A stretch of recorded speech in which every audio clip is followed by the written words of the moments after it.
And not just because we have a child together, but that whole experience, it is a part of who I am. All of it is.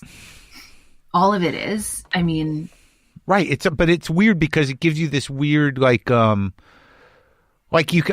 already feel and see, like whatever I've been through, it's been relatively selfish, bad marriages. I don't have children. I'm a kind of an anxiety ridden, aggravated guy who's trying to, always, I don't know what I am. But the one thing I know is that I've never dealt with this, and this is a particularly bad version of losing a loved one.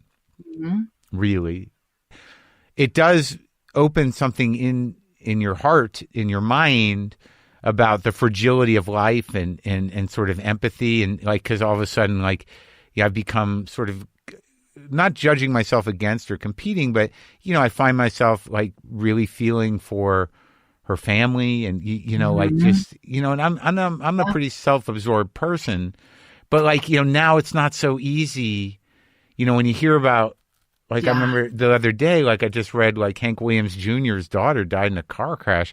And, I don't, what do I know about Hank Williams Jr.? Politically, he's not the greatest guy in the world, but I know that he just lost a daughter and someone lost a mother. And all of a sudden, it's not just this thing. It's sort of there's some people going through some really horrible stuff right now.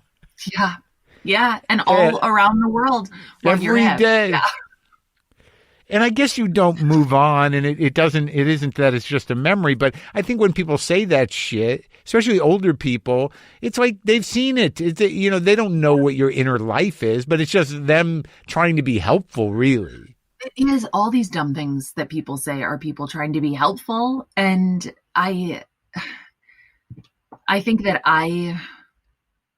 I don't know. I say moving forward because it's the world spins on. And I remember leaving a funeral for a young person, a 20-year-old boy, with my dad and I stepping out of the funeral onto a busy street, and my dad saying, "And the world spins on."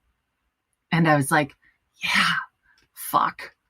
Look at all these people driving cars, going to dinner, arguing with their bosses, sending text messages, playing Bejeweled, completely unaware that no, the world is done. We have to stop. Everything should stop right now. Do you know what's happening?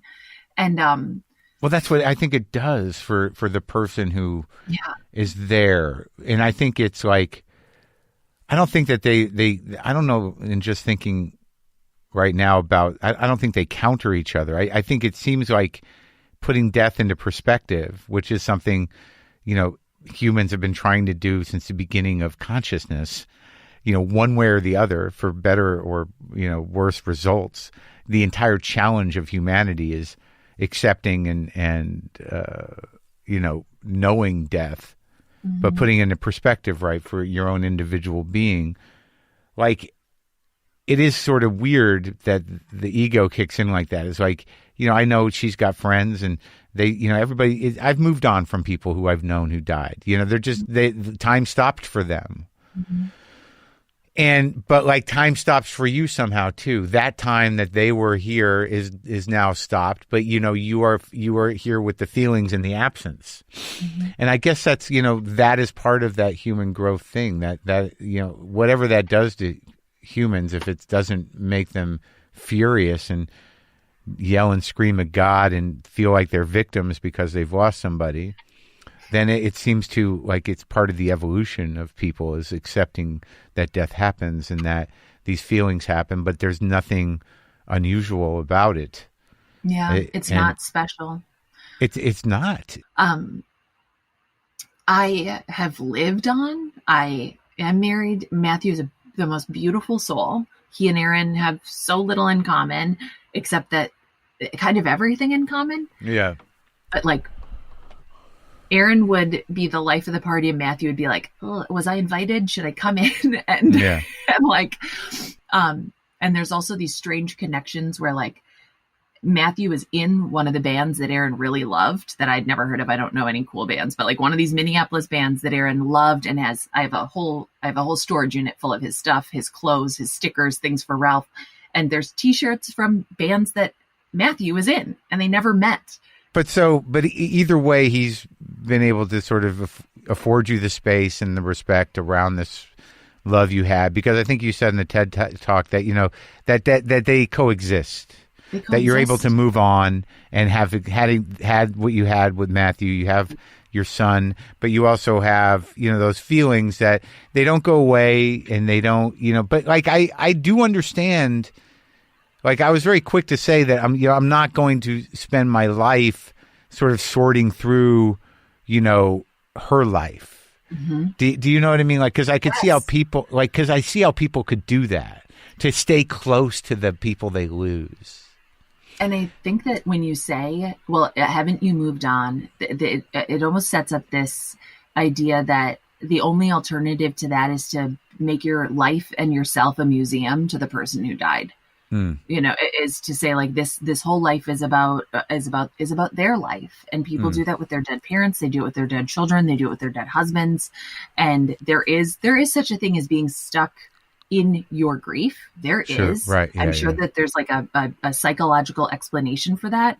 And there is sort of like this in between space where it's like, I will always love Aaron, and I love Matthew, and we live in tonight. Okay. So tonight, Matthew's oldest daughter is turning 14. We are going to have dinner at Aaron's sister's house with Aaron's parents, with Matthew's parents, and with all of our children. Like, Aaron's mom and Matthew's mom have a friendship that has nothing to do with me. One time I walked into the mall and they were having lunch without me. Rude. Caught them red-handed in a mall I never go to. I walk in, they're having lunch without me. Yeah.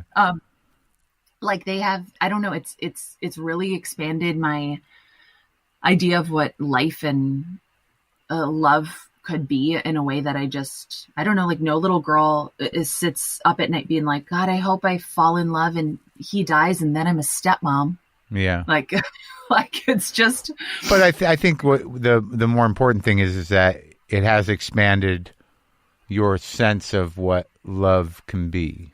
Mm-hmm. I think that is the best thing that can happen. Which, like, I've never been divorced. But I have had every breakup I ever had. I was like, okay, so now I have to completely devalue that relationship. I have to say it didn't matter at all. Like, that guy sucked. He's dead to me. Those 3 years we spent together were stupid. It meant nothing to me. And that doesn't work when the person dies. Like, it doesn't. No, because they're like, I thought of that because, like, I don't think like that. I've ever, I have a begrudging respect for all of my relationships, and they were all sort of heartbreaking in their own way, even the ones that I ended. But the weird thing about death is it's like she ain't out there with somebody else. Mm-hmm. You know, it's like there's no, because a lot of that is protecting yourself from that. It's like he's dead to me. That's knowing that, you know, they're going to be around. They're going to be around. They're going to doing whatever. Yeah. Well, look, I'm glad you talked to me, and I'm glad that you're okay. Yeah, you'll be okay. Thank you. Do you feel okay about what happened here? About the podcast? Yeah. Yeah. Oh, yeah. Good. It was wonderful. It was wonderful. Good. This is like, also, this has been, your podcast is the only one my brothers listen to. And they don't listen to my podcast. So this will fuck them up, honestly. Oh, really? So at least they'll be like, this is me tricking them into listening to me because they don't listen to my podcast. They only listen to your podcast. And I'm being so deeply offended by that. But my brother was like, I just don't have space in my life for a new podcast. I don't know where people have the space. So now, okay, so at least we achieved that. At least we achieved that. Yeah. Yeah. Okay, good. But yeah, I don't know. It's like being told it's going to be okay. That was like Aaron's thing too. Oh, Aaron had a problem with everything's going to be okay, or he said that? No, he used to say that all the time, and I was like, fuck off. Like, fuck off. No, it won't be. And like, I don't think he meant like, it will be okay that I'm going to die at 35, but just that like, you will feel okay. Like, things will be okay. And truly the only thing that makes life meaningful is that it ends. Well, I think that's weird. It kind of like, at some point it has to be. It has to be. You know, you have to accept it. Mm-hmm. You know, so like, you know, whether it's okay or not, I don't know. But you know, at some point, you know, it has to be what it is. Yeah. Which is also like, God, is there any less satisfying phrase than "it is what it is"? I fucking hate it. I'm like, yeah, I guess it is. I guess it is what it is, isn't But it? the truth of the matter is, it is okay. At any given moment, usually you're okay. Yes. And truly, it's like, I was okay, and I was also always going to be okay. I sold that house. It turns out that was okay. And in the meantime, I lived with my mom, and that was okay. I was never going to be completely homeless. I was never going to be completely lost. Like, I was always going to be okay. And that shocks me because my whole growing up, I did not think that I could go through a hard thing. I don't know. I just did not. Yeah, these are the really hard things. These are the really hard things. Yeah. All right. Well, thank you. Thank you, Marc.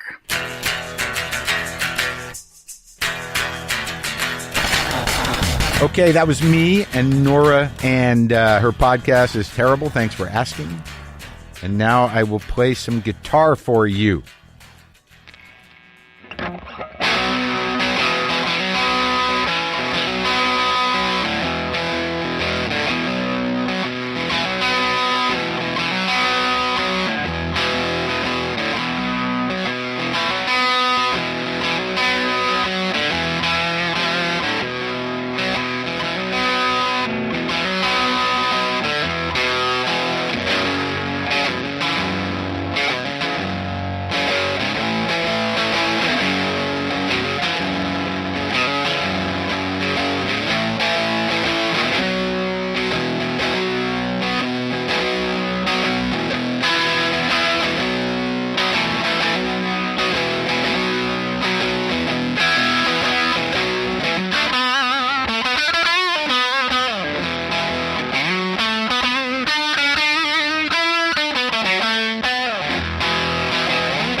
Boomer lives.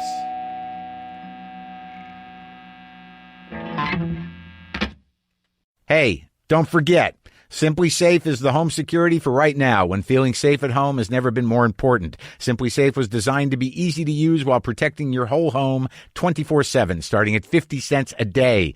Order online easily. Open the box, place the sensors, plug it in, and your home is protected around the clock. No technician has to come to your house.